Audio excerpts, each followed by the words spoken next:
Hey guys, it's Lauren. Welcome to Furniture Flipping Teacher. In this video, we are kind of going to do a part 2 of the bathroom makeover. If you haven't checked out the full bathroom makeover, be sure to do that first so that you can see how we got to this point. I will link it right above as well as down below in the description. But I got so many comments of you guys giving me some suggestions of how to make this bathroom just a little bit more finished, and I would have to agree with your suggestions. This mirror is pretty outdated. Like I said, this house was built in the mid-80s, and so it's pretty old, and along with that comes some old things. So I decided to take your comments seriously, and I am going to be framing out this mirror. So first things first, we're gonna need to grab some measurements so that I can then go to Home Depot to get some trim.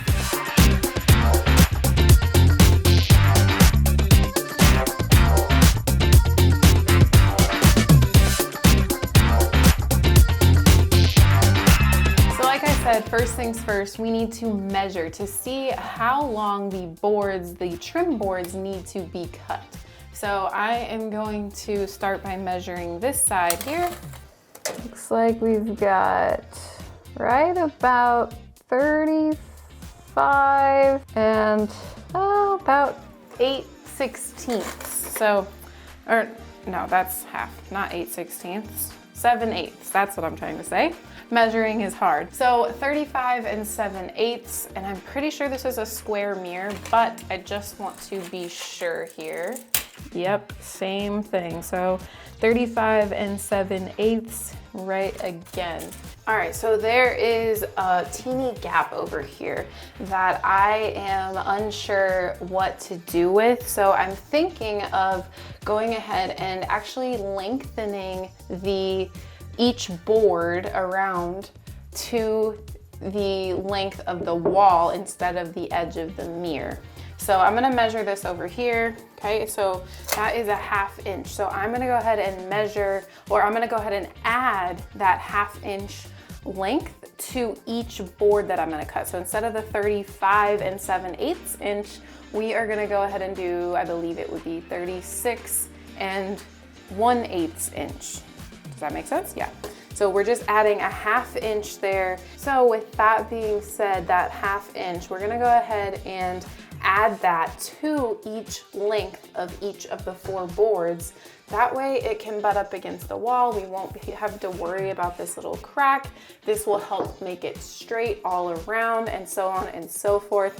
So we're gonna head to Home Depot. It looks like since we've got 36-inch pieces, a little more than 36-inch pieces, we're gonna need a little more than 12 feet of trim. So I'm gonna see if they've got a board that's more than 12 feet, or we might have to do 2 8-foot boards. Let's go ahead and head to Home Depot.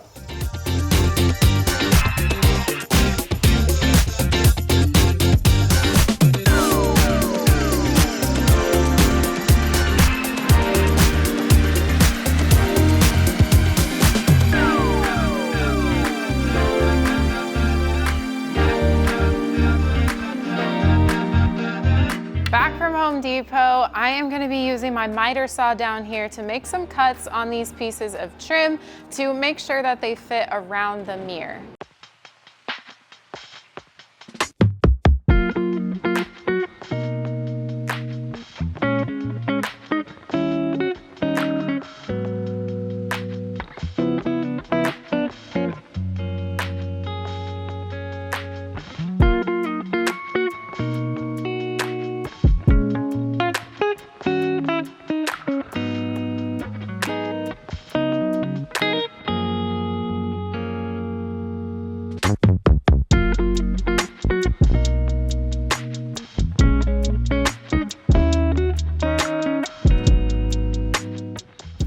Got all 4 pieces. Let's lay them out to make sure that we've got a perfect square. All right, minus the uneven ground, I think we're in business. I did it. Here we go. We are finally back at the house. We've got all of the trim pieces cut perfectly, and we're ready to go ahead and put this on our mirror. I'm gonna go ahead and start with the very first piece, which I am going to be putting over here in the corner. And like I said, we're going to go ahead and line it up even with that wall right there. That's just gonna help us even out the entire rest of the mirror as well. And I just kind of want to see where I need to place this. See if this might be a little tricky with one person. As you guys can see, I'm filming this on my own today, but we're gonna get her done. I think before I actually adhere it onto the mirror, I'm gonna use some painter's tape just to kind of make sure that I've got my vision down, and then also make sure that all of the pieces fit correctly. So I'm having a little issue with these little hooks that are holding the mirror on. Those are sticking out a bit, and so it's making the trim piece want to stick out a bit as well. You may have to put something behind the rest of the boards so that they're all flush.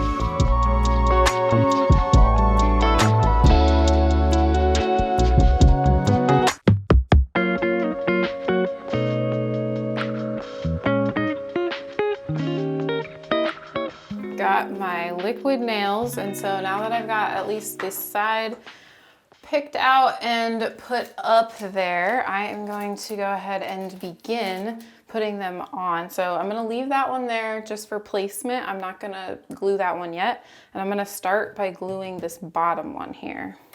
So I've got my liquid nails, like I said, with my caulk gun. And we're just going to go ahead and put it on the back of here, like so. All right, so we've got enough the liquid nails there onto our board, and we're just gonna go ahead and stick it on there. Again, I'm gonna grab my level, make sure that we've got it level here. Okay, looks like it is actually level. I'm gonna hold it up for a few seconds. Now that I've got that bottom one all on there and it's already starting to dry, I just keep making sure it's level just in case that it slips at all. I just need to keep on making sure it's level, and it is. Okay, and so now I'm gonna go ahead and grab this guy, and I'm gonna do the same exact process.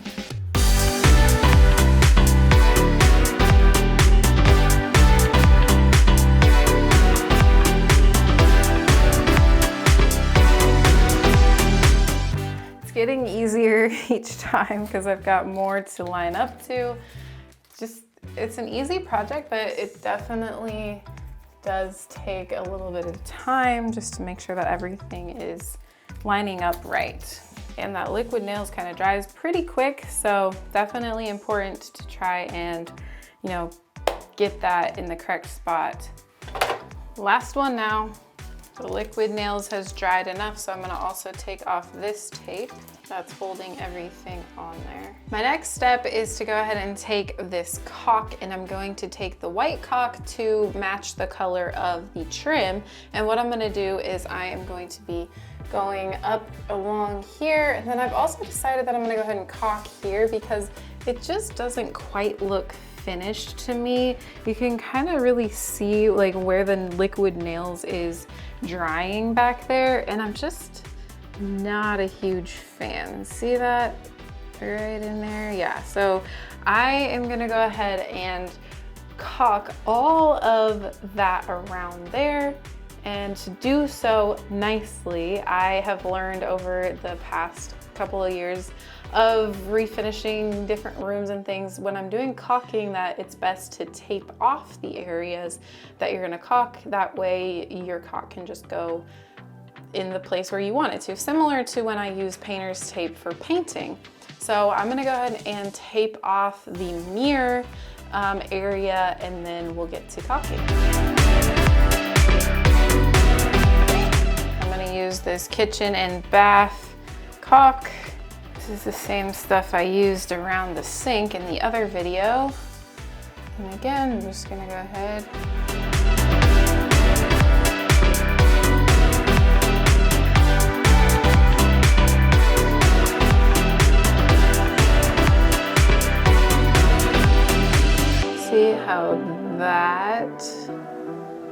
is way more finished than that. So that's the look we're going for. I'm gonna go ahead and do the other 3 sides and then we'll peel the tape off when the caulk is still wet.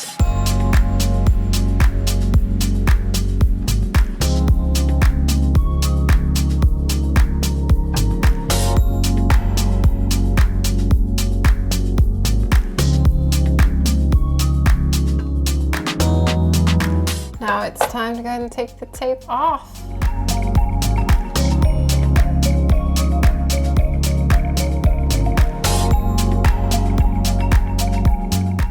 All right, and there we have it. We're gonna let this dry and then we'll do a final review.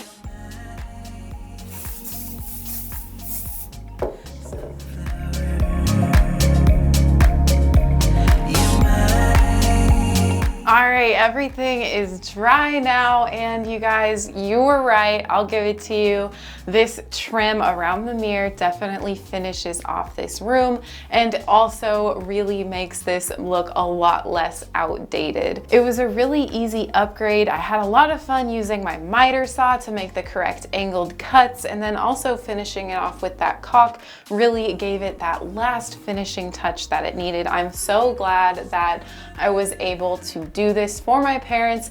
They even saw it and they agreed that this just finished off the room, and honestly we didn't even know that it was missing until you guys suggested it. So thanks again, and again, if you haven't checked out the full bathroom makeover, be sure to do that right after you're done here. Thank you guys so much for just being a part of the FFT community, and if you're not subscribed, subscribe down below for more content like this, as well as several furniture flips throughout the year. We love having you guys a part of our community. Thank you guys so much for watching, and we'll see you on the flip side.